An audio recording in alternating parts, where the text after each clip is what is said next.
شهر رمضان الذي أنزل فيه القرآن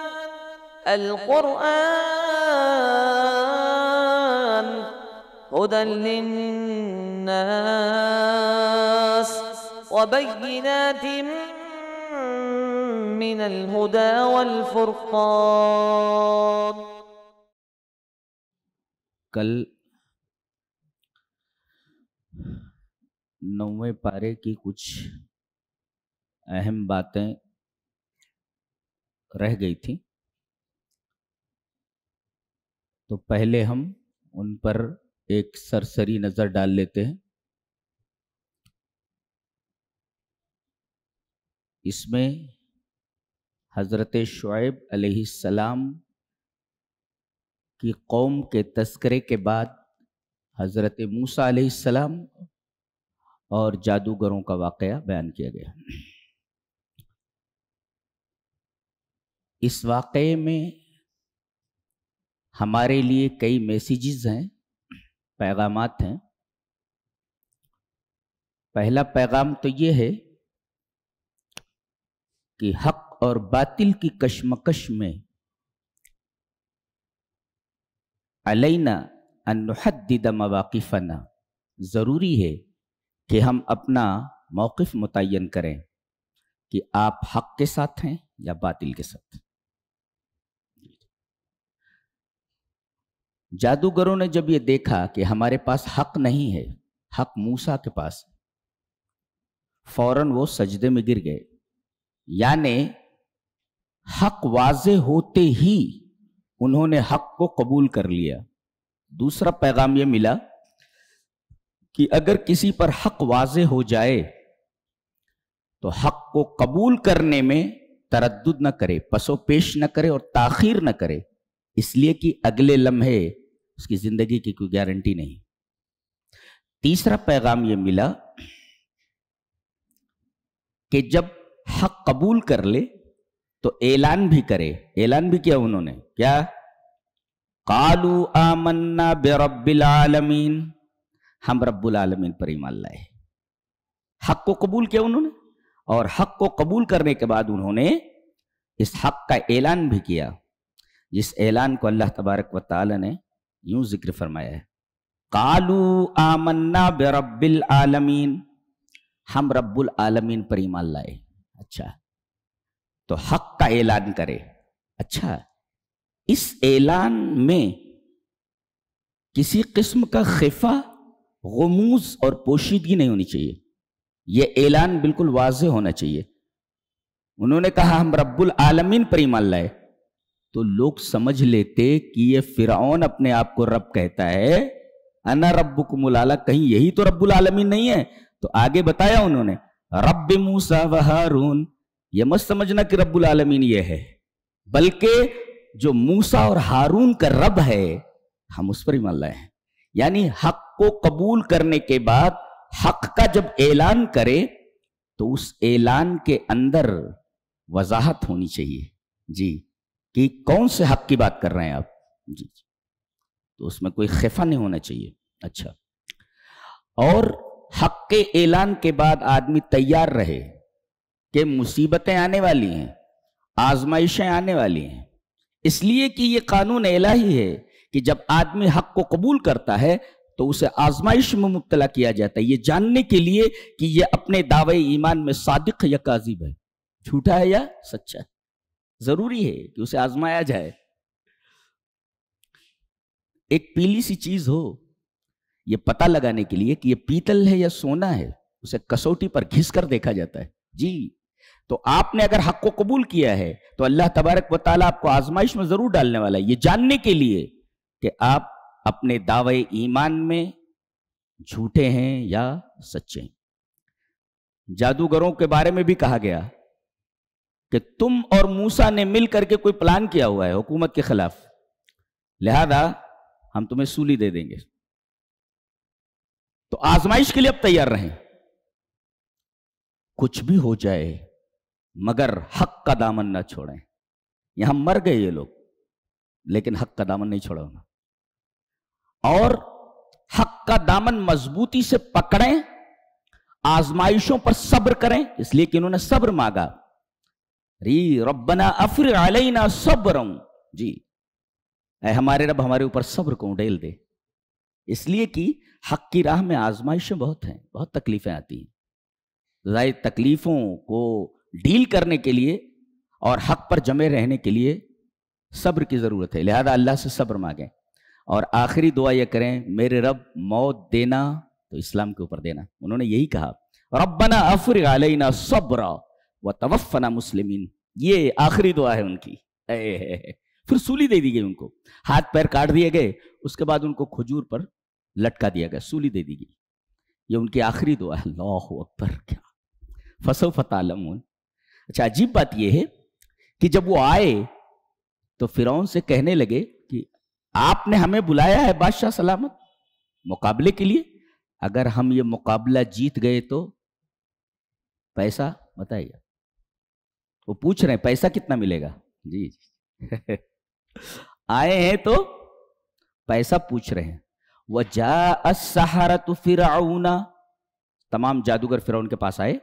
قالوا، بولنے لگے، ان لنا لأجرا ان کننا نحن الغالبین، اگر ہم موسیٰ پر غالب آ گئے تو پیسہ ویسا ملے گا. پیسے کی بات کر رہے ہیں. جی قالوا نعم، یس وَإِنَّكُمْ لَمِنَ الْمُقَرَّبِينَ، پیسے تو ملیں گے ہی، تم کو بڑے بڑے پوسٹ دے دیے جائیں گے. دیکھو پیسے بھی ملیں گے، بڑے بڑے پوسٹ دے دیے جائیں گے تم کو. اور جب ان کے اوپر حق واضح ہو گیا تو پیسے کی بات کرتے ہیں آپ. انہوں نے اپنی جان دینا گوارا کر لیا لیکن حق کو چھوڑنا گوارا نہیں کیا ہے. یہ ہے ایمان. جی اللہ اکبر. تو سب سے پہلے یہ بات معلوم ہوئی کہ جب حق اور باطل کی کشمکش ہو تو آپ اپنا اسٹینڈ واضح کریں، متعین کریں کہ آپ حق کے ساتھ ہیں یا باطل کے ساتھ ہیں. آپ خاموش نہیں رہ سکتے، اس لیے کہ آگے ایک واقعہ بیان کیا گیا ہے. وَاسْأَلْهُمْ عَنِ الْقَرْيَةِ الَّتِي كَانَتْ حَاضِرَةَ الْبَحْرِ، اے ہمارے حبیب آپ ان سے پوچھئے. وَاسْأَلْهُمْ، يَسْأَلُ مَنْ، کس سے؟ یہودیوں سے. اس لیے کہ اس سے پہلے بنی اسرائیل کا تذکرہ ہے، اور جس بستی کی بات کہی جا رہی ہے اس بستی کے بارے میں یہودیوں کو پوری معلومات تھی کہ یہ مدین اور طور کے درمیان حضرت موسیٰ علیہ السلام جہاں گئے تھے، مدین جہاں ان کی شادی ہوئی تھی، مدین ان کی سسرال ہے. کن کی؟ حضرت موسیٰ کی. جی اور مدین اور کوہ طور کے درمیان اس بستی کو ذکر کیا گیا ہے. یہ بستی مدین اور کوہ طور کے درمیان ہے اور بالکل دریا کے کنارے ہے. اس بستی کا نام مفسرین نے ایلا لکھا ہے، ایلا بین مدین و طور، مدین اور طور کے درمیان. چونکہ یہ بستی دریا کے کنارے تھی لہذا ان کی معیشت کا، روزی کا اور پیٹ کا پورا دار و مدار مچھلیوں کے شکار پر تھا. مچھلیوں کا شکار کرتے، بیچتے، بڑے عیش و آرام کے ساتھ رہتے تھے. اللہ تبارک و تعالی نے ان کے اوپر ایک قانون لازم کیا کہ پورے ہفتے میں ایک دن اللہ کا، اس میں شکار نہیں کرو گے. لیکن اللہ نے پھر آزمایا. جی آدمی جب دعویٰ کرتا ہے کہ ہم ایمان لائے تو اللہ آزمائش میں ڈالتا ہے. 6 دن مچھلیوں کا پتہ ہی نہیں رہتا تھا، ساحل سے اس طرح غائب ہو جاتی جیسے گدھے کے سر سے سینگ، کہیں نظر نہیں آیا. یہ اپنا جال لے کر وہاں جاتے، گل لے کر کے جاتے، لیکن مچھلیاں دکھتی ہی نہیں. بڑے پریشان ہوئے. اچھا جس دن شکار کرنا منع تھا، یوم السبت، سیٹرڈے کے دن، مچھلیاں ساحل کے اوپر لوٹتی رہتی ہیں، بڑی بڑی مچھلیاں. ان کے منہ میں پانی آ جاتا. آج بھی آدمی حرام مال دیکھتا ہے کہ حرام مال کیسے بھی حاصل ہو جائے تو اس کے منہ میں پانی آ جاتا. خبردار خبردار، بالکل اس کے قریب مت جاؤ. جی یہ حرام چیزیں ان کے سامنے نظر آ رہی تھی اور ان کے منہ میں پانی آ رہا تھا. اب 3 گروپ ہو گئے. انہوں نے باقاعدہ ہیلے کے ذریعے مچھلیوں کا شکار شروع کیا. کیسے؟ سنیچر کے دن یہ لوگ گڈھے کھود دیتے دریا کے کنارے اور راستے میں کھانے پینے کی چیزیں ڈال دیتے جس کو مچھلیاں کھاتی ہیں. تو مچھلیاں جب ساحل پر آتی تو کھانے کی چیزیں کھاتے کھاتے ان کے گڈھوں میں آ جاتی. اب یہ لوگ گڈھوں کو، جو راستہ ہے گڈھوں کا، وہ بند کر دیتے تھے. مچھلیوں کے دریا میں واپس جانے کا جو راستہ ہوتا تھا اس کو بند کر دیتے تھے. لیکن سنیچر کے دن مچھلیوں کو نہیں پکڑتے تھے. جب اتوار کا دن آتا تھا تو مچھلیاں پکڑتے تھے. جی یہ فرقہ ہے فرقۃ اسد، انہوں نے اللہ کی نافرمانی کی. یہ فرقہ ہے، یہ گروہ ہے اسد، فرقۃ اسد. جی اب اس میں کچھ لوگ کھڑے ہو گئے، ایک گروہ ہے، ڈانٹا انہوں نے. فرقۃ النحت منع کیا انہوں نے، ارے کیا کر رہے ہوئے؟ بولے ہم کہاں سنیچر کے دن شکار کر رہے ہیں، ہم تو اتوار کے دن شکار کر رہے ہیں. بولے تم لوگ جو مچھلیوں کے جانے کا راستہ بند کر دیتے ہو، مچھلیاں وہاں رک جاتی ہیں، یہ تو سنیچر کے دن ہی شکار کرنا ہوا. دیکھو ہیلے میں تو اختیار کرو. تو ہیلا بنی اسرائیل نے اختیار کیا. اللہ کے رسول نے فرمایا اللہ بنی اسرائیل کے اوپر لعنت کرے، یہودیوں پر لعنت کرے کہ ان کے اوپر چربی حرام کی گئی تھی. چربی تو نہیں کھائی انہوں نے، مگر چربی بیچ کر اس کی قیمت کھا گئے. ایسے بہت سارے حرام خور ہمارے درمیان موجود ہیں جی، جو حرام خوری میں بہت آگے. پیسہ کسی بھی طرح آئے، بائی ہک اور بائی کرک، جائز یا ناجائز طریقے سے کیسے بھی پیسہ آئے آنا چاہیے. یہ وہ فرقہ تھا. تو ایک ہے فرقہ اسد، فرقۃ الاسد، اور ایک فرقہ نحت، منع کیا ایسا مت کرو. انہوں نے ہیلا اختیار کیا ہے، ہیلا نہیں اختیار کرنا چاہیے. ایک ہوتا ہے ہیلے شرعیہ، جائز ہو. جیسے میں نے کل بتایا تھا کہ ایک آدمی اپنی بیوی کے پاس بیٹھا ہوا کھانا کھا رہا تھا، بیوی نے لقمہ اٹھایا منہ میں ڈالا، شوہر غصے میں تھا، کہا کہ اگر لقمے کو نگلا تو نے تو طلاق، لقمے کو تھوکا تو طلاق، اور لقمے کو منہ میں رکھا تبھی طلاق. پریشان. ابھی تین ہی طریقے ہو سکتے ہیں نا، یا تو تھوک دے یا نگل لے یا منہ میں رکھے. کہا کہ تینوں صورتوں میں طلاق ہو جائے گی. بھاگا بھاگا کہتے ہیں علماء کی امام مالک کے پاس آئے. امام مالک نے کہا تو نے یہ حرکت کیوں کی؟ طلاق کو مذاق سمجھ رکھا ہے، آئندہ ایسی حرکت کرے گا؟ بولے نہیں حضرت نہیں کریں گے. کوئی اپائے بتائیے، کوئی حل بتائیے. کہا کہ بیوی سے کہے اخرجی بعض اللقمتی وابلعی بعض اللقمتی. پورا لقمہ نگلنے کے لیے بولا ہے نا، یہ لقمہ جو تیرے منہ میں ہے تو پورا لقمہ نہ نگلے، پورا لقمہ باہر نہ کرے اور پورا لقمہ منہ میں نہ رکھے، تھوڑا سا نکال دے اور بقیہ کھا لے. تو یہ تھوڑا سا نکالنا یہ در حقیقت پورا لقمہ نکالنا نہیں ہوا، اور نگلنا یا پورا لقمہ نگلنا نہیں ہوا. تو یہ جو ہیلا ہے یہ ہیلے شرعیہ ہے. یہ ہیلے شرعیہ حضرت ایوب علیہ السلام کی بیوی کے لیے استعمال کیا گیا. جب ہم 23واں پارہ کی تفسیر کریں گے تو انشاءاللہ وہاں اس کی وضاحت کریں گے اس ہیلے شرعیہ کی.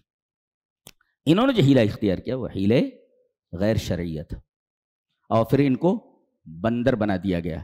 جی اچھا، جن لوگوں نے منع کیا تھا، روک رہے تھے جو، ان کو اللہ نے بچا لیا. دونوں کا انجام بتا دیا گیا کہ انہوں نے نافرمانی کی، ان کو بندر بنا دیا گیا.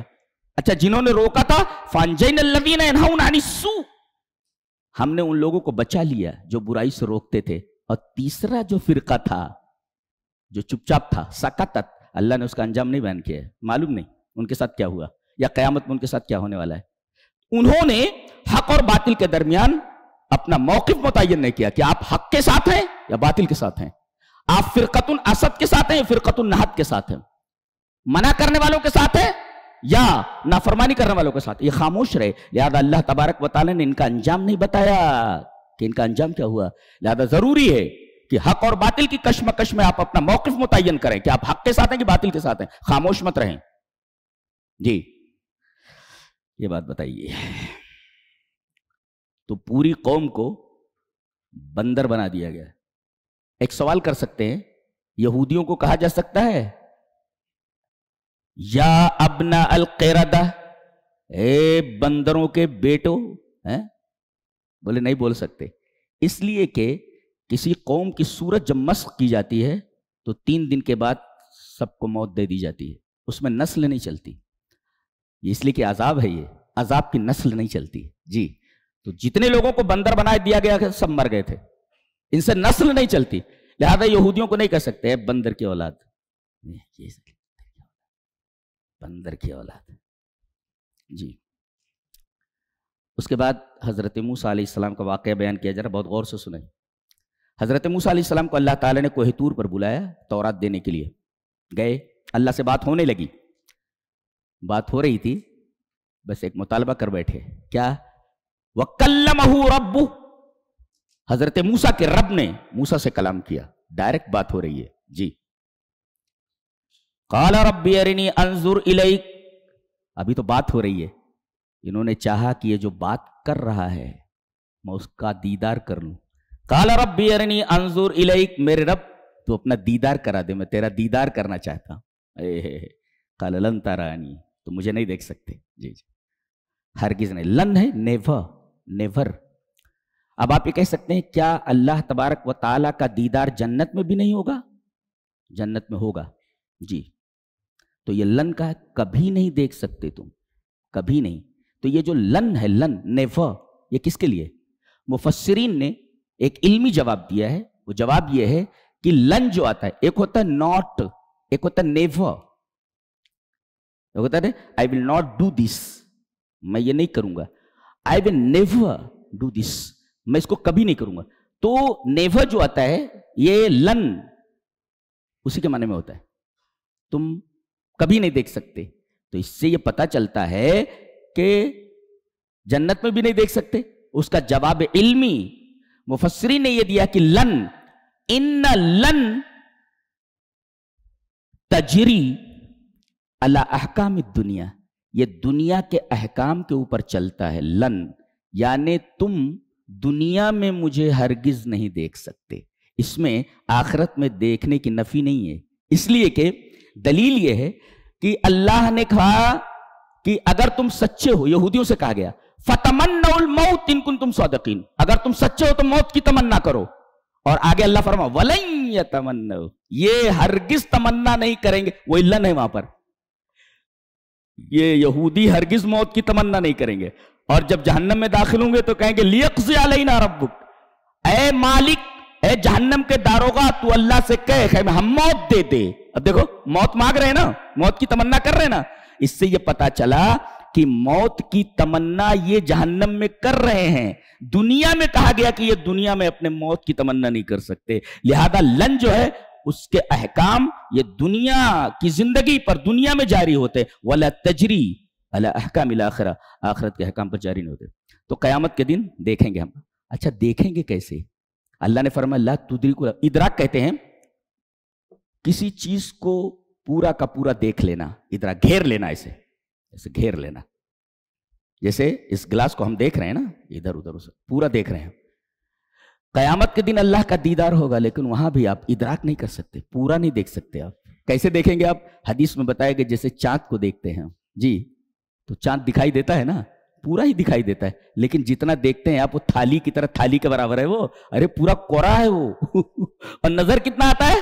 پورا نظر آتا ہے. چاند پورا نظر آ رہا ہے چمکتا ہوا ایک تھالی کی طرح. کیا وہ تھالی کے برابر ہے؟ ایسے ہی تبصرون، تم دیکھو گے بغیر احاطۃ، احاطہ نہیں کر سکتے. بالکل اللہ انلیمیٹڈ ہے، اس کا احاطہ نہیں کر سکتی آنکھیں. قیامت کے دن بھی ایسے نظر آئے گا اللہ جنت میں جیسے چاند نظر آتا ہے. یہ حدیث میں ہے جیسا کہ تم چاند کو دیکھتے ہو ایسے اللہ کو دیکھتے ہو. تو چاند کا ادراک نہیں ہوتا. چاند ہمیں تھالی کی طرح دکھائی دیتا ہے، لیکن تھالی کے برابر نہیں ہے، وہ بہت بڑا ہے، پورا کوڑا ہے وہ. تو اس طرح تم دیکھو گے. تو تبصرون بغیر احاطۃ، بغیر احاطے کے دیکھو گے. اچھا، اور جنت کی سب سے بڑی نعمت ہے اللہ دیدار الہی. وہ دیکھنے کے بعد جنت کی ساری نعمتیں پھیکی پڑ جائیں گے. ہے کسی خوبصورت لڑکی کو دیکھو، کسی خوبصورت لڑکے کو دیکھو، کوئی بیوٹیفل سین دیکھو، کوئی بہترین بلڈنگ دیکھو، آدمی کہتا واو. آدمی کی تمنا ہوتی ہے کہ اتنے حسین چیزیں بنانے والا کتنا جمیل ہوگا. اللہ کیا تمنا نہیں ہے؟ وہ دیکھنے کے بعد عقلیں حیران رہ جائیں گی وہ کیسا ہے. بولے اللہ ہم سب کو اپنا دیدار کرائے. اللہ اکبر. تمام حسین چیزوں کو بنانے والا کیسا ہوگا. اللہ کمال، آدمی تصور بھی نہیں کر سکتا جی. تو حضرت موسیٰ کہنے لگے میرے رب تو مجھے دکھا، میں تیرا دیدار کرنا چاہتا. قال لن ترانی، دنیا میں تو مجھے نہیں دیکھ سکتے. اب ظاہر ہے کہ نبی نے ایک تمنا کی تھی، اللہ نے کہا نہیں دیکھ. تو ظاہر ہے کہ ان کے دل کو تکلیف پہنچی ہوگی کہ ایک آرزو تھی، وہ آرزو پوری نہیں ہو رہی ہے. اللہ تبارک و تعالیٰ نے تسلی کے لیے فرمایا تیری آنکھیں مجھے کیسے دیکھ سکتی ہیں؟ یہ پہاڑ دیکھ رہا ہے سامنے، پہاڑ تجھ سے اسلب ہے کہ نہیں؟ تجھ سے زیادہ طاقتور اور مضبوط ہے کہ نہیں؟ ہاں ہے. کہا کہ میں اپنی تجلی ڈال رہا ہوں اس پہاڑ کے اوپر. فلما کہا لن ترانی ولکن انظر الی الجبل، ماؤنٹین کے اوپر سامنے جو نظر آ رہا ہے اس کے اوپر نگاہ ڈال. فإن استقر مکانہ فسوف ترانی، اگر وہ اپنی جگہ ٹھہر جائے تو مجھے دیکھ لے گا تو. فلما تجلی ربہ للجبل جعلہ دکا، اللہ نے اپنی تجلی ظاہر فرمائی اور پہاڑ زمین کے برابر ہو گیا یا ریزہ ریزہ ہو گیا. دیکھو دو چیزیں ہیں یہاں. تجلی کس کو کہتے ہیں؟ ایک ہوتا ظہور. ظہور کا مطلب ہوتا ہے پوری شے نظر آنا، جیسے گلاس ہے یہ پورا نظر آ رہا آپ کو، یہ ظہور ہے. ظہور الشے یعنی پورا کا پورا دکھائی دینا.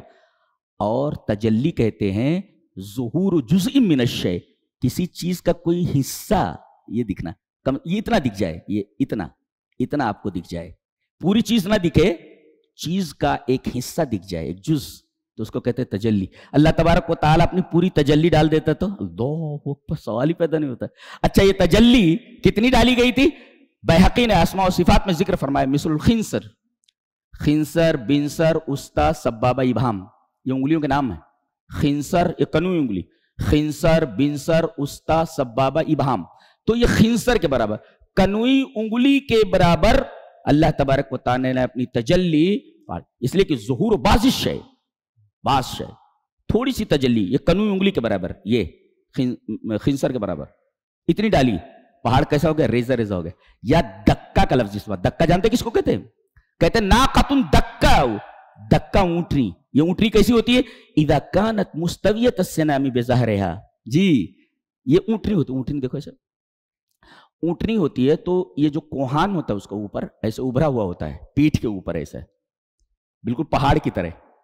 پہاڑ ہو ایک طرف اور دوسری طرف اونٹ کھڑا ہوا ہو تو ایسا لگے گا دونوں ایک جیسے ہیں. جی جی، اس لیے کہ وہ بھی زمین سے ایسے ابھرا ہوا ہوتا ہے اور یہ اونٹنی کی پیٹھ کے اوپر ابھرا ہوا ہوتا ہے. تو پہاڑ میں اور اونٹ کے سینام میں، اس کے اس سینام کے اندر، کوہان کے اندر ایک مماثلت ہوتی ہے. جی تو یہ جو ہے پہاڑ زمین سے ابھرا ہوا اور یہ کوہان یہ اونٹنی کے پیٹھ کے اوپر ابھرا ہوا. تو اذا کانت مستویۃ السنام بظہرہا، اونٹنی کا یہ جو کوہان ہے اگر پیٹھ کے برابر ہو جائے ایسے، جی پیٹھ کے برابر، تو کہتے ہیں ناقۃ دکا، اب کوہان نہیں دکھ رہی ہے. ایسے ہی اللہ تبارک و تعالیٰ نے جو اپنی تجلی پہاڑ کے اوپر ڈالی، پہاڑ بیٹھ گیا، ایسے دب گیا، پورا زمین کے برابر ہو گیا. یہ پاور ہے ایک معمولی تجلی کا. اور یہ بے ہوش ہو کر گر پڑے، یہ کہہ رہے تھے میں تجھے دیکھوں گا. عالم یہ ہے کہ تجلی وہاں پڑی، بے ہوش ہو گئے. یہ جب تجلی دیکھ کر، جب تجلی کا ظہور پہاڑ کے اوپر ہوا اور پہاڑ زمین کے برابر ہو گیا یا ریزہ ریزہ ہو گیا، اگر ان کے اوپر وہ تجربہ، اگر ان کے اوپر ظاہر کیا جاتا اس تجلی کو تو ان کا کیا حال ہوتا تھا؟ یہ تو بے ہوش ہو گئے خالی تجلی دیکھ کر کے، معمولی تجلی دیکھ کر. جب بے ہوش ہوئے، افاقہ ہوا، فلما افاقہ، جب ہوش میں آئے، قال سبحانک، سب سے پہلے یہی بات انہوں نے کہی، میرے رب تو پاک ہے. کس چیز سے پاک ہے؟ پاک اس بات سے ہے کہ دنیا میں تجھے کوئی نہیں دیکھ سکتا، اس بات سے تو پاک ہے. کوئی نظر تجھے نہیں دیکھ سکتی، پاک ہے تو. تبت الیک، میں توبہ کرتا ہوں. مطالبہ غلط کر بیٹھا، جسے دیکھا نہیں جا سکتا اس کو دیکھنے کی تمنا کر بیٹھا، مطالبہ کر بیٹھا. تبت الیک، میں توبہ کرتا ہوں، غلطی ہو گئی میرے رب. وانا اول المومنین، میں پہلا ایمان لانے والا ہوں. کیسا ایمان لانے والا؟ اس بات پر ایمان کی دنیا میں مرنے سے پہلے تیرا دیدار کوئی نہیں کر سکتا، اس پر میرا ایمان ہے اور سب سے پہلے ایمان لانے والا ہوں میں. یہ ہے عقیدہ. اس کے بعد اللہ تبارک و تعالی عہد الست کا ذکر فرما رہا ہے بہت غور سے. وَإِذْ أَخَذَ رَبُّكَ مِنْ بَنِي آدَمَ مِنْ ظُهُورِهِمْ ذُرِّيَّتَهُمْ وَأَشْهَدَهُمْ عَلَىٰ أَنفُسِهِمْ أَلَسْتُ بِرَبِّكُمْ. اللہ تعالیٰ نے آدم کو پیدا کیا اور پھر ان کی پیٹھ کے اوپر ہاتھ پھیرا. ہاتھ پھیرنے کے بعد قیامت تک ان کی جتنی اولاد تھی سب کو نکال لیا. جی اور پھر جتنی اولاد کو نکالا، جیسے ایک کو نکالا، پھر اس کے جتنے بچے ہوں گے ان تمام بچوں کو نکالا. اس کے اتنے بچے ہوں گے، اس کے بچوں کو نکالا. ایسے قیامت تک آنے والے تمام انسانوں کو نکال لیا اللہ تبارک و تعالیٰ نے، سامنے رکھ دیا. پہلا سوال آپ یہ کر سکتے ہیں، اتنی زیادہ تعداد اور آدم علیہ السلام سے لے کر کے قیامت تک آنے والے تمام انسانوں کو ایک ساتھ نکال کر کے ایک جگہ پر ڈال دینا ایسا ممکن ہے؟ جی سائنٹیفکلی پروفڈ ہے جی. اس لیے کہ آپ کو معلوم ہے جو ڈاکٹری پڑھتے ہیں، میڈیکل سائنس جو پڑھتے ہیں، میڈیکل میں ہیں، ان کو معلوم ہے کہ ایک دفعہ مرد اپنی بیوی سے ازدواجی تعلق قائم کرتا ہے تو ایک مرتبہ میں جو سیمن مادہ منویہ خارج ہوتا ہے یہ تقریباً 2 ml سے لے کر کے 3 ml یا لگ بھگ 3 ml، اور بعض لوگوں نے کہا، بعض ڈاکٹروں نے، کہ 2 سے لے کر 5 ml تک خارج ہوتا ہے جی. اور 1 ml کے اندر 100 ملین جراثیم ہوتے ہیں جو زندہ ہوتے ہیں. گویا ایک مرتبہ میں 30 کروڑ، اس لیے کہ 100 ملین 30 کروڑ ہو گیا نا، اس لیے کہ 100 ملین کا ہو گیا کتنا، 100 ملین کا 30 کروڑ ہو گیا، 30 کروڑ تقریباً 100 ملین بولے اللہ، 10 ملین کا 1 کروڑ ہو گیا، 100 ملین کا کتنا ہو گیا، 30 کروڑ تقریباً ہو گیا. تو 30 کروڑ اگر ایک دفعہ میں نکل سکتا ہوں، سب زندہ ہیں جی، یہ ایک دفعہ کے اخراج کی بات ہے. تو اللہ تبارک و تعالی جب 1 ml کے اندر جی 100 ملین جاندار کو جمع کر سکتا ہے تو ایک میدان کے اندر حضرت آدم سے لے کر قیامت تک پیدا ہونے والے انسانوں کو کیوں نہیں جمع کر سکتا جی. ہم لوگ بھی وہاں موجود تھے، ہم کو بھی عقل دی گئی تھی، اور اللہ نے پوچھا تھا، گواہ کیا تھا ہم کو، کیا الستو بربکم، کیا میں تمہارا رب نہیں ہوں؟ قالوا بلا، ہم تمام لوگوں نے کہا تھا کیوں نہیں، اقرار کیا تھا، ہم نے اقرار کیا تھا. اب آپ ایک سوال کر سکتے ہیں، ہمیں یاد نہیں ہے، ہمیں یاد نہیں ہے ہم نے کیا اقرار کیا تھا، ہمیں یاد نہیں ہے. اس کا جواب یہ ہے کہ توحید اللہ شیء مفطور فی النفس، اللہ تبارک و تعالیٰ کی توحید جس کا ہم نے اقرار کیا تھا عہد الست میں، ہماری فطرت میں ہے. اس لیے کہ جب مصیبت آتی ہے تو سب کو بھول جاتے ہیں، صرف وہی ذات یاد رہتی ہے، وہ بتایا گیا ہے قرآن حکیم میں جی. اور دوسرے اللہ نے فرمایا کہ کہیں یہ نہ کہو کہ ہم غافل تھے، آگے ہمیں معلوم نہیں تھا، اس وجہ سے ہم نے رسولوں کو بھیجا تاکہ اس بھولے ہوئے سبق کو تمہیں یاد دلائیں. ہم نے اپنی کتابیں اتاری تاکہ تم اپنے بھولے ہوئے سبق کو یاد کرو. کوئی چیز بھول جاتی ہے تو یاد دلانے والے آتے ہیں، رسول آئے تمہیں یاد دلانے کے لیے، اور کتابیں ہم نے اتاری اس سبق کو یاد دلانے کی جس سبق کو تم بھول چکے ہو، تاکہ قیامت کے دن 2 باتیں نہ کہہ سکو. کیا 2 باتیں آدمی بولنے کی کوشش کرے گا، کیا گواہی دیتے ہو؟ بولے یس بلا. اچھا تو ہم اس گواہی کے اوپر گواہ ہیں. کون؟ قالت الملائکہ، ملائکہ کہتے ہیں تم گواہی دے چکے ہو اور ہم اس بات پر گواہ ہیں، ہمارے سامنے تم نے گواہی دی ہے، شہیدنا، ہم گواہ ہیں، تاکہ قیامت کے دن تم یہ نہیں کہہ سکو ان تقولوا یوم القیامت انا کنا عن ھذا غافلین، ہم اس بات سے غافل تھے. شہادت ملائکہ کی موجود ہے جی. اور اللہ نے فرمایا انزل کتبی وارسل رسلی، میں اپنے رسولوں کو بھیجوں گا اور میں اپنی کتابیں بھیجوں گا تاکہ اگر تم بھول جاؤ، غافل ہو جاؤ، تو تمہاری غفلت سے تم کو جگا دیا جائے. یہ کتابیں غفلت سے جگانے کے لیے آتی ہیں، رسول تمہارا بھولا ہوا سبق یاد کرانے کے لیے آتے ہیں تاکہ قیامت کے دن تم یہ نہ کہہ سکو ان تقولوا یوم القیامت انا کنا عن ھذا غافلین، ہم غافل تھے، ہم کو معلوم نہیں تھا جی. یا یہ نہ کہہ سکو باپ دادا نے کیا تو ہم بھی کر رہے ہیں. او تقولوا انما شرک آباؤنا من قبل، یا تم کہو کہ ہمارے آبا نے شرک کیا تھا تو ہم تو ذریت تھے، ان کی اولاد تھے، وَكُنَّا ذُرِّيَّةً مِّن بَعْدِهِمْ أَفَتُهْلِكُنَا بِمَا فَعَلَ الْمُبْطِلُونَ. باطل پرستوں کی وجہ سے، ان کی وجہ سے ہم گمراہ ہوئے نا، تو ہماری کیا غلطی ہے؟ بالکل نہیں. باپ دادا کا حوالہ دے کر نہیں بچ سکتے، غفلت کا حوالہ دے کر نہیں بچ سکتے، خبردار، وارن کر دیا گیا تم کو. اللہ اکبر، کیا بات ہے، کیا بات ہے.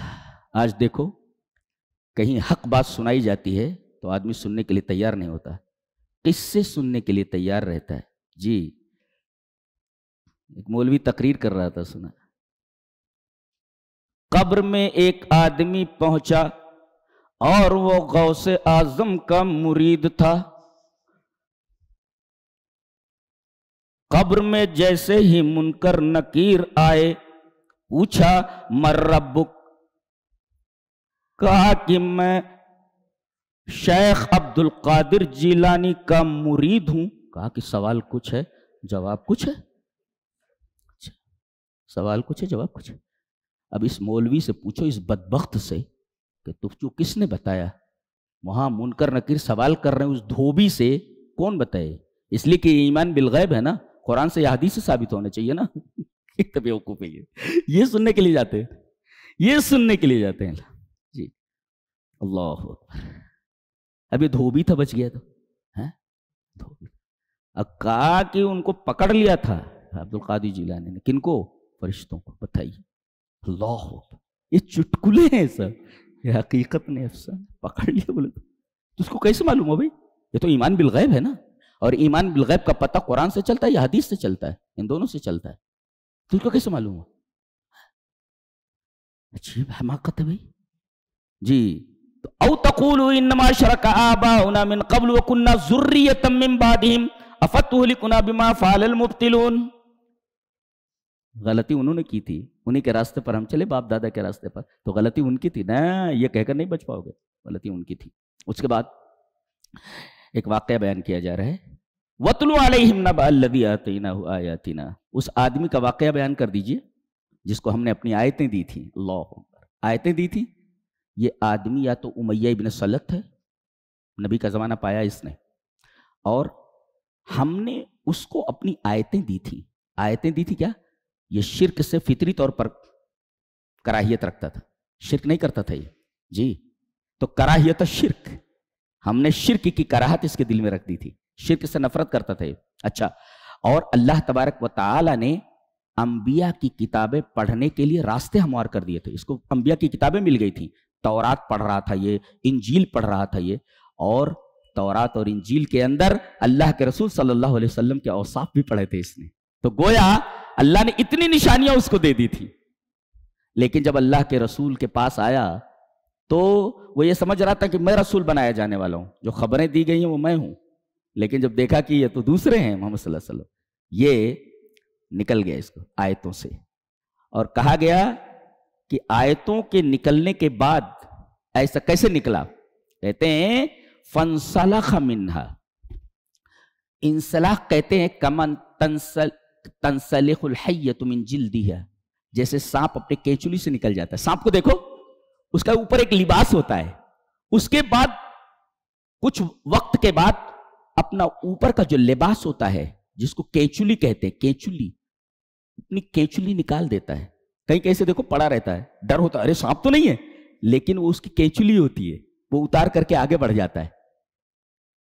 آپ یہ کہہ سکتے ہیں یہاں یہ کیوں نہیں کہا گیا جیسے آدمی لباس اتار دیتا ہے؟ لا، اس لیے کہ جو لباس اتارتا ہے دوبارہ اس کو پہنتا ہے، لیکن سانپ جب اپنی کینچلی اتار دیتا ہے تو دوبارہ اس کینچلی کو پہنتا نہیں ہے. جی تو اس طریقے سے ہماری آیات سے نکل جانا جیسے سانپ اپنی کینچلی سے نکل جاتا ہے کہ دوبارہ اس میں نہیں گیا. جی کپڑا جب آدمی اتارتا ہے تو دوبارہ پہنتا ہے، مگر سانپ اپنی کینچلی اتار دے تو دوبارہ اپنی کینچلی نہیں پہنتا. تو ہماری آیات سے اس طرح نکل جانا جیسے سانپ اپنی کینچلی سے نکل جاتا ہے، کما تنسلخ الحیۃ من جلدها، سانپ اپنی کینچلی سے نکل جاتا، دوبارہ اپنی کینچلی نہیں پہنتا.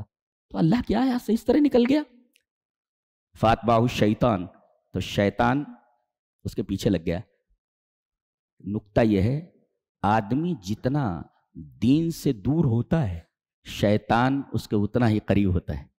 آدمی تھوڑا دور ہے تو تھوڑا قریب ہوتا ہے، زیادہ دور ہوتا ہے اور قریب ہو جاتا ہے، پورا نکل جاتا ہے اپنے قبضے میں لے لیتا ہے. فاتبعہ الشیطان، شیطان اس کے پیچھے لگ جاتا ہے. آدمی دین چھوڑتا ہے، دین سے نکلتا ہے کہ شیطان اس کے پیچھے لگ جاتا ہے.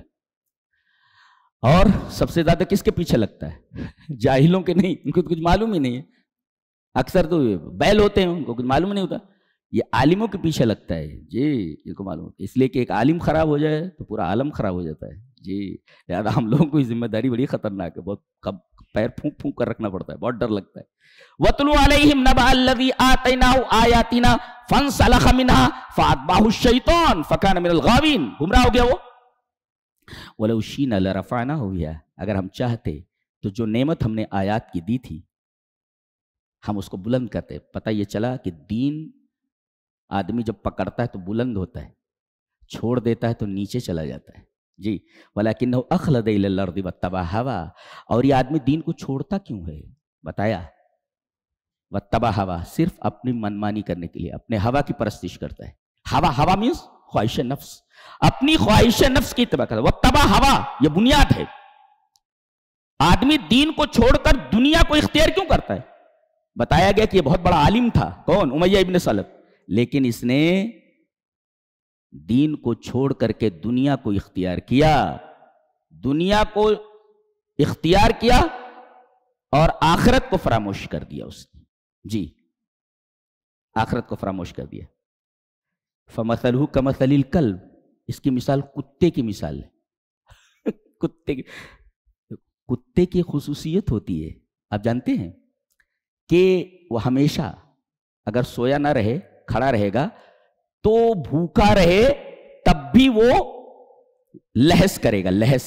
لہس کا مطلب ہوتا ہے سرعت التنفس مع امتداد اللسان، زبان لمبی کر کے ہانپتا رہے گا. دو چیزیں، زبان نکالے رہے گا مع امتداد الزمان، زبان کو نکالے رہے گا مع امتداد اللسان، زبان کو نکالے رہے گا اور ہانپے گا.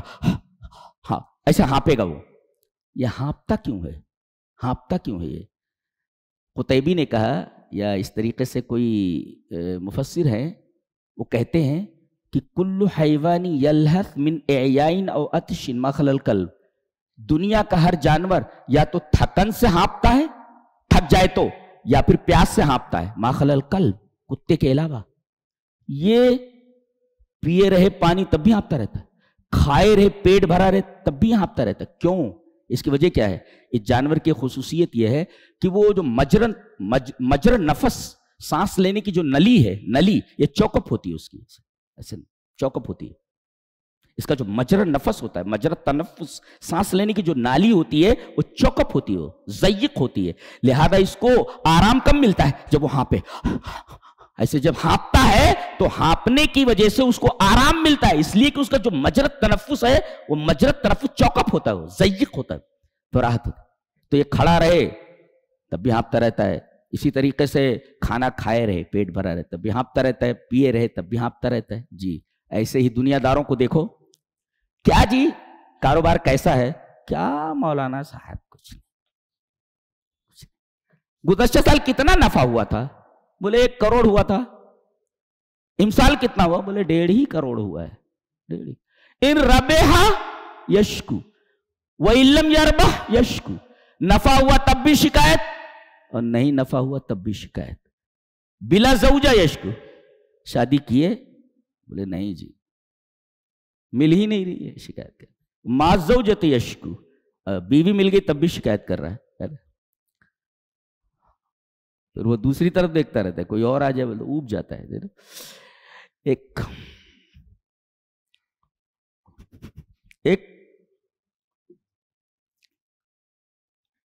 بیوی نے ایک دفعہ اپنے شوہر سے کہا، یا جی سنتے ہو؟ بولے ہاں سن رہا ہوں.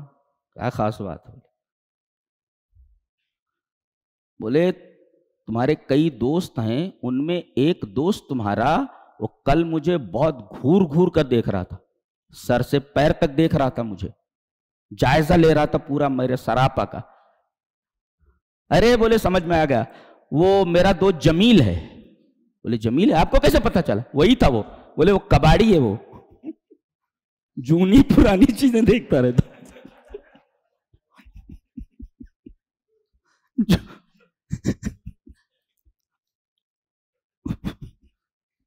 جی جی.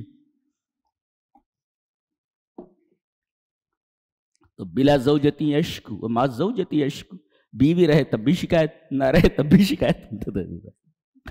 وہ کباڑی ہے بولتے وہ. اسی وجہ سے جائزہ لے رہا تھا کہ کتنی پرانی ہے، کتنی جونی ہے. جی یہ معاملہ ہے. تو وَلَكِنَّهُ أَخْلَدَ إِلَى الْأَرْضِ وَاتَّبَعَ هَوَاهُ فَمَثَلُهُ كَمَثَلِ الْكَلْبِ إِنْ كَانَ الْكَلْبُ جَوْعًا يَلْهَثُ وَإِنْ كَانَ شَبْعًا يَلْهَثُ. اگر بھوکا رہے تب بھی ہانپتا ہے اور اگر سیراب رہے تب بھی ہانپتا رہتا ہے. ایسے ہی دنیا دار کا کبھی پیٹ نہیں بھرتا جی، اور ہائے ہائے کرتا ہوا ہانپتا ہانپتا ہانپتا کتے کی طرح مر جاتا ہے.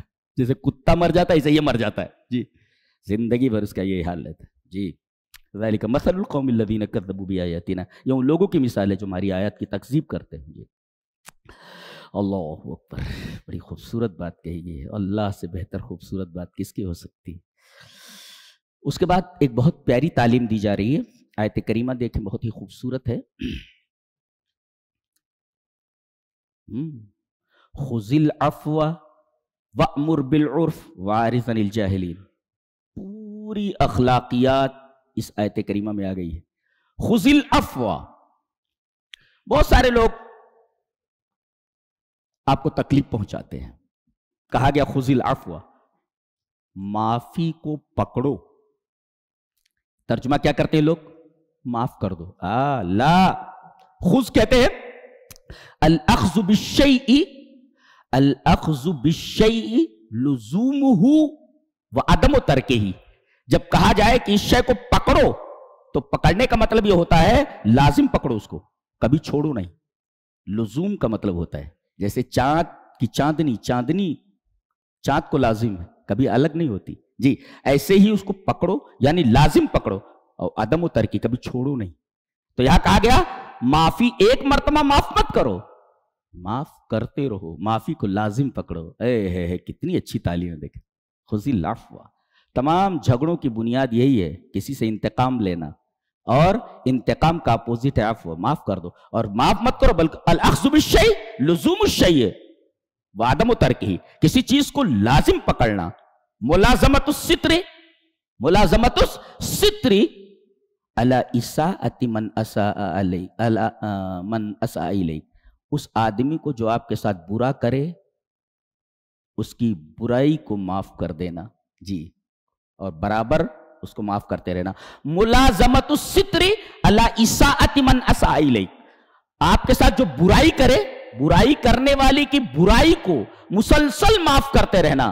کتنی شاندار تعلیم. اللہ اکبر، قربان جائیے، کتنی شاندار تعلیم ہے. خذ الاخذ بالشیء هو لزومه وعدم ترکہ. اچھا، اس کے بعد وامر بالعرف. ایک ہوتا عرف، ایک ہوتا معروف. اس کا فرق میں دیکھ رہا تھا، مل ہی نہیں رہا تھا کہیں. تقریباً 10 تفاسیر دیکھ چکا، میں پریشان تھا کہ ایک جگہ کہا گیا وامر بالمعروف، یہاں کہا گیا وامر بالعرف. ایسا کیوں؟ عرف کسے کہتے ہو، معروف کسے کہتے ہیں؟ معروف کہتے ہیں ما عرف حسنہ بالشرع، شریعت جس کو اچھا کہے. جی، شریعت جس کو اچھا کہے اس کو کہتے ہیں معروف. اچھا، عرف کسے کہتے ہیں؟ عرف کہتے ہیں کہ ما تعارف بین الناس، لوگ اس کو اچھا سمجھتے ہوں. وَلَيْسَ الشَّرْعُ يُخَالِفُ وَلَيْسَ فِي الشَّرْعِ مَا يُخَالِفُ، شریعت اس کو مخالفت نہ کرتی ہو. اللہ اکبر، یہ عرف ہے. نہیں سمجھے؟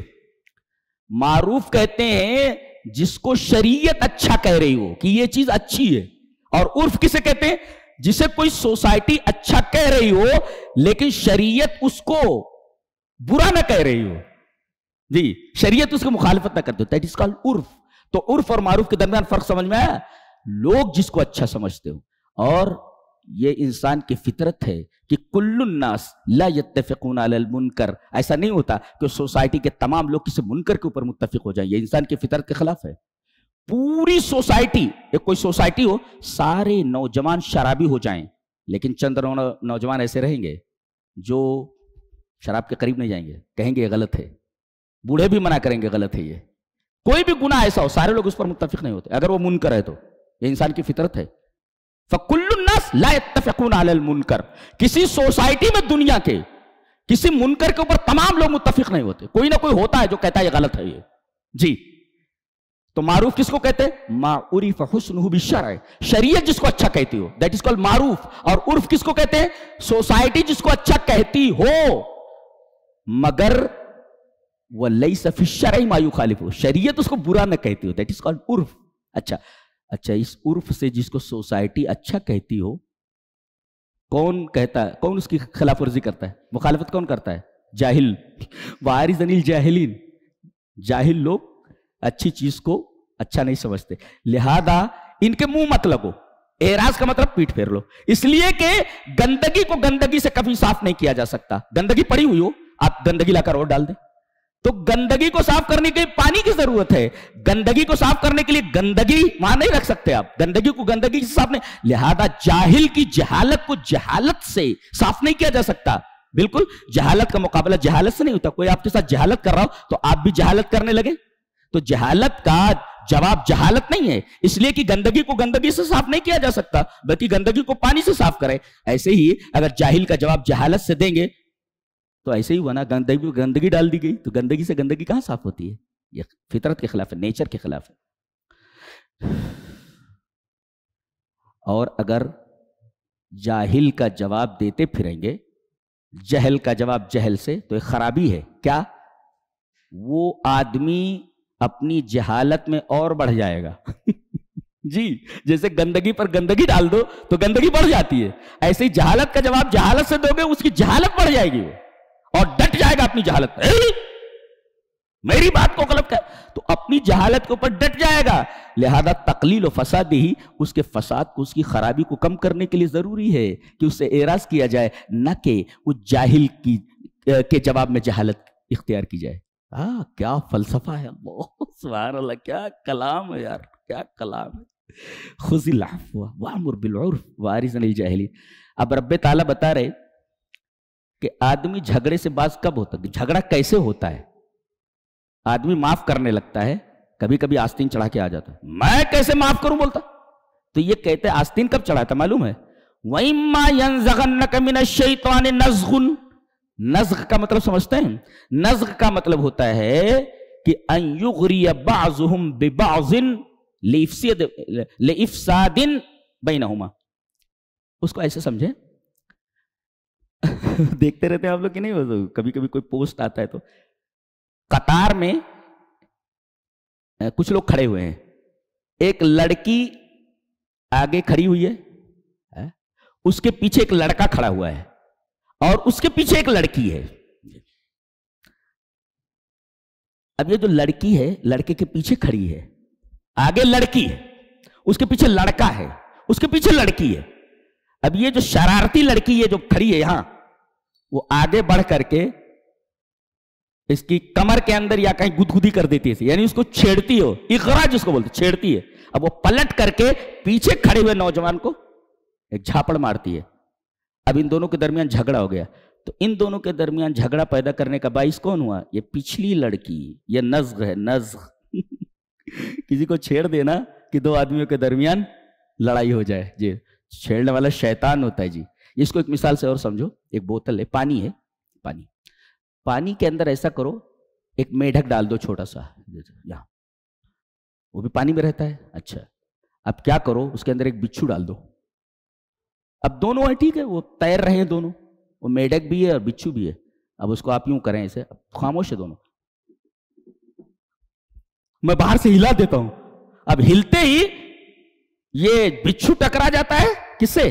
میڈک سے، اور میڈک چکرا جاتا ہے بچھو سے۔ جی اب بچھو اس کو ڈنک مارتا ہے اور میڈک اس کو کھانے کی کوشش کرتا ہے۔ اب میڈک میں اور بچھو میں لڑائی ہو جاتی ہے۔ یہ نزغ کس نے کیا؟ یہ باہر سے یہی ہلاتا ہے، کون؟ یہ شیطان۔ شیطان وَإِمَّا يَنزَغَنَّكَ مِنَ الشَّيْطَانِ نَزْغٌ فَاسْتَعِذْ بِاللَّهِ۔ جب چونکا مارے ایسے، ارے کیسے اس کو معاف کر دے گا، تو اعوذ باللہ من الشیطان الرجیم پڑھو، یہ شیطان آ گیا بیچ میں کہ معاف مت کرو۔ جی تو نزغ کا مطلب سمجھ میں آیا؟ جی دیٹ از کالڈ نزغ۔ جی اس کے بعد سورہ انفال ہے، سورہ انفال۔ نفل کہتے ہیں، نفل کہتے ہیں کہ اصل پر زائد، جی زیادت علی الاصل هو النفل، النفل زیادت علی الاصل۔ جیسے 5 وقت کی نمازیں فرض ہیں، جی اس کے علاوہ آپ جتنی نمازیں پڑھیں وہ اصل پر زائد ہیں۔ جی جیسے تہجد پڑھیں تو اللہ تبارک تعالیٰ نے اس کو نفل فرمایا ہے، اس لیے کہ وہ اصل سے زائد ہے۔ اصل نمازیں 5 وقت کی نمازیں، 5 وقت کی فرض نمازیں، اللہ نے فرمایا وَمِنَ اللَّيْلِ فَتَهَجَّدْ بِهِ نَافِلَةً لَكَ۔ 5 وقت کی نمازیں تو فرض ہیں مگر تہجد نفل ہے۔ اللہ اکبر۔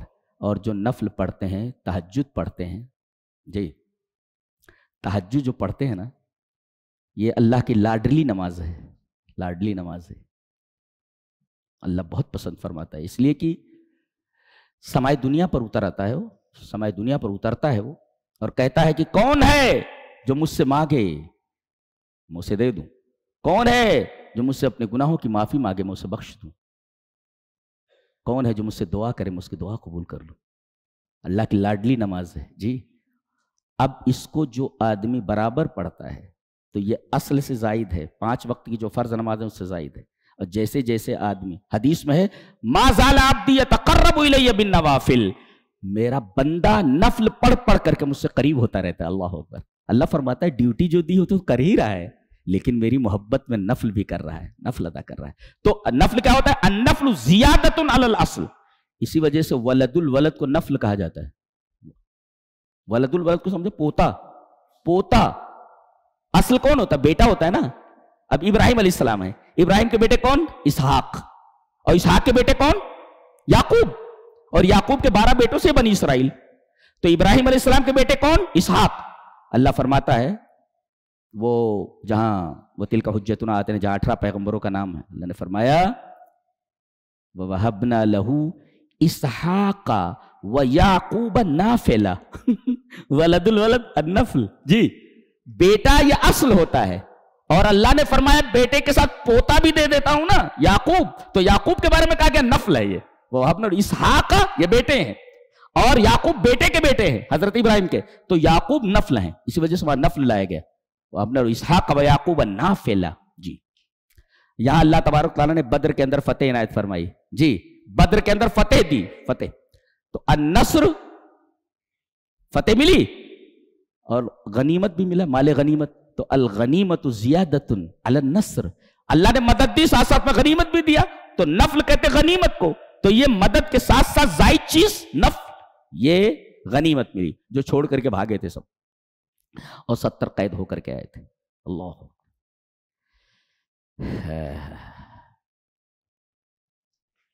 ایک نقطہ یاد رکھو، جہاں بھی قرآن میں ہے یسألونک، وہ آپ سے سوال کرتے ہیں تو جواب فوراً دیا جاتا ہے. یسألونک ماذا ينفقون قل العفو. دیکھو وہ پوچھ رہے ہیں کہ کیا خرچ کریں، آپ کہہ دیجئے عفو، جو بچ رہا ہو زائد مال سے وہ دے دو، جواب فوراً. یہ واحد جگہ ہے جہاں فوراً جواب نہیں دیا گیا. یسألونک کا جواب فوراً دیا جاتا ہے قرآن میں، جہاں بھی ہے یسألونک، وہ آپ سے سوال کرتے ہیں، سوال کا جواب فوراً.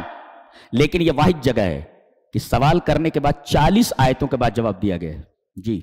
جواب دیا گیا مگر فوراً نہیں دیا گیا، 40 آیتوں کے بعد ہے اس کا جواب جی. کیوں؟ اس لیے کہ قاعدہ یہ ہے لِأَنَّ الْخَطَأَ مِنَ الرَّجُلِ الْعَظِيمِ لَيْسَ كَالْخَطَئِ مِمَّنْ هُوَ أَدْنَى مِنْهُ جی. بڑے آدمی کی غلطی چھوٹے آدمی کی غلطی کی طرح نہیں ہے. یہ غلطی صحابہ سے ہوئی ہے، لہذا فوراً جواب نہیں دیا گیا، بعد میں جواب دیا گیا ان کو کہ تم عام آدمیوں کی طرح نہیں ہو، تم نبی کے صحابہ ہو جی. تم کیسے اختلاف کر سکتے ہو؟ مال غنیمت ہم لیں گے، ایسا کیسے کہہ سکتے ہو تم؟ تو صحابہ کرام کے بارے میں بات کہی گئی. تو صحابہ کرام انبیاء کے بعد سب سے عظیم لوگ ہیں، لہذا عظیم لوگوں کی غلطی چھوٹے لوگوں کی غلطی سے بہت بڑی ہوتی ہے. جیسے ایک ٹرک کھڑا ہوا ہو گنے کا، اب یہ ہیں اگر گنے کو کھینچنے لگیں تو لوگ کہیں ارے کیا کر رہا ہے ابھی، مت کھینچ. اور ہمارے قاری صاحب اگر کھینچنے لگیں گنا تو ارے مسجد بلقیس کے امام ہیں آپ، اور آپ جو ہے کھڑے ہو کر کے گنا کھینچ رہے ہیں ٹرک سے، ٹرک کھڑا ہوا ہے. تو ایک بڑے آدمی کی غلطی چھوٹے آدمی کی غلطی سے عظیم ہوتی ہے. لہذا صحابہ کرام امت کے سب سے عظیم لوگ ہیں، لہذا ان کی غلطی عام انسانوں کی غلطی نہیں ہے.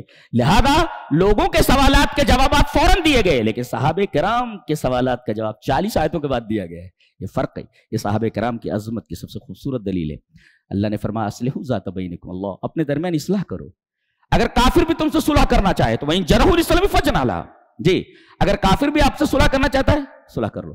شوہر اور بیوی کے درمیان صلح ہونی چاہیے، ایک آدمی کے درمیان، بھائی کے درمیان صلح ہونی چاہیے، معاشرہ. اللہ اکبر، کیا بات ہے. وَأَصْلِحُوا ذَاتَ بَيْنِكُمْ، اپنے درمیان صلح رکھو.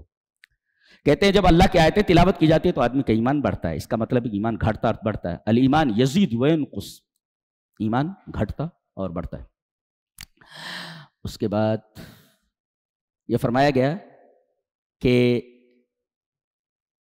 جب تک نبی اپنی امت کے درمیان رہتا ہے اس کے اوپر ایسا عذاب نہیں آتا پوری قوم تباہ ہو جائے جی.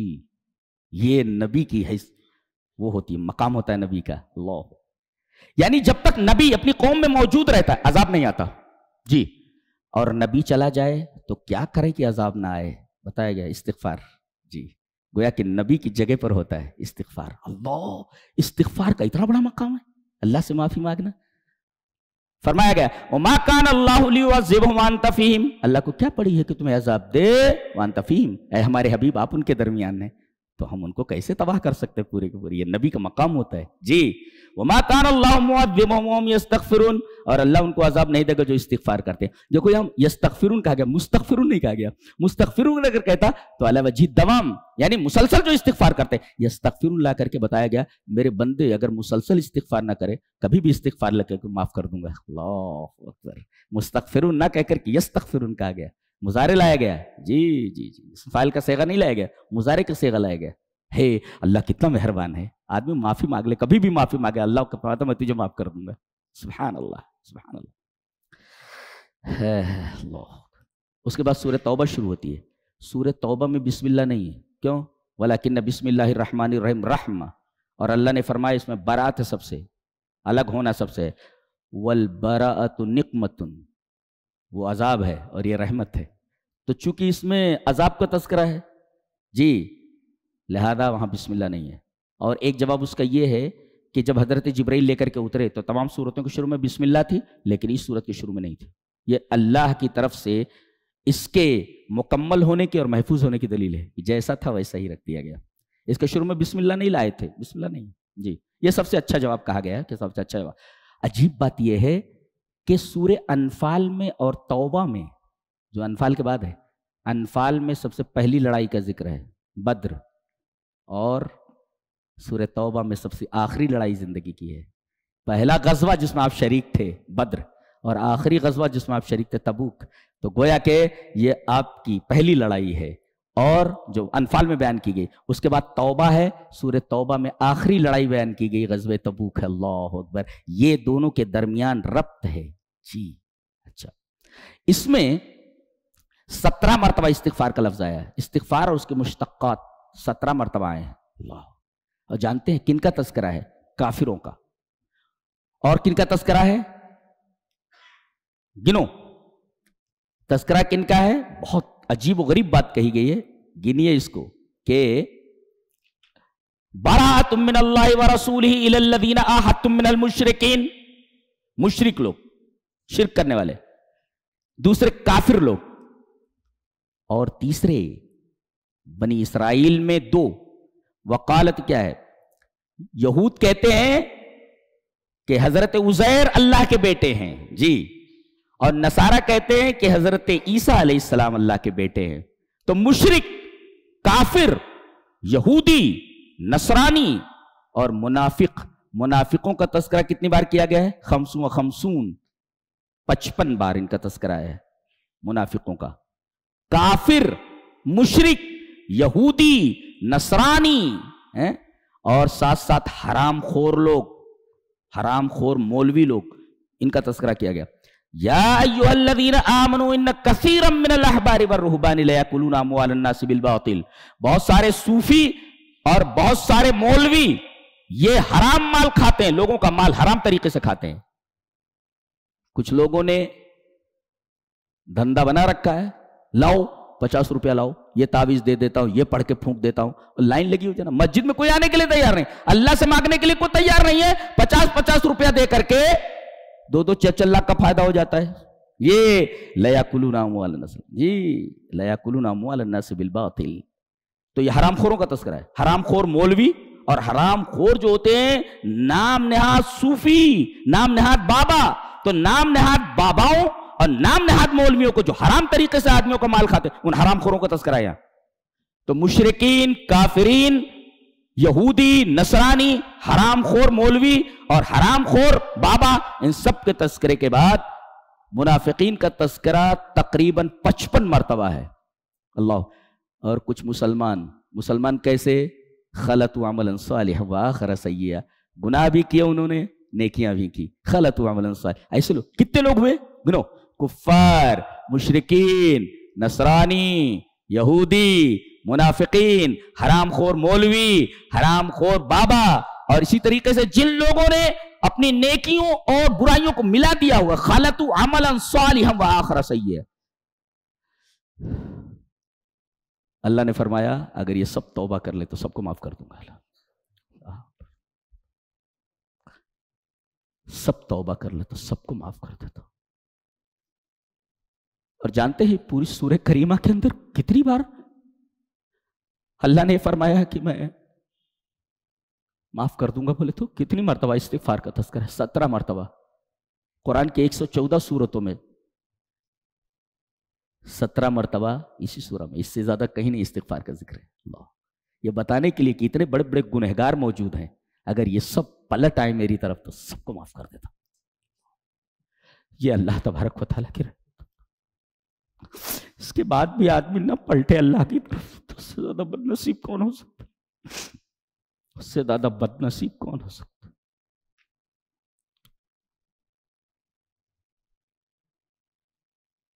اللہ اکبر۔ استغفار یہ مہینہ ملا ہے ہمیں، زیادہ سے زیادہ استغفار کر لیں۔ نبی ہمارے درمیان نہیں ہے، اب عذاب سے بچنے کا صرف ایک ہی طریقہ ہے، استغفار۔ اور یہ پیارا مہینہ ملا ہے، بڑے خوش نصیب ہوں وہ لوگ جو اس مہینے کو اسی طرح برت رہے ہیں جیسے اللہ اور اس کے رسول نے فرمایا۔ یہ رہا خلاصہ 9ویں اور 10ویں پارے کا۔ اللہ ہمیں نیک عمل اور اچھی سمجھ کی توفیق عطا فرمائے۔ وآخر دعوانا الحمدللہ رب العالمین۔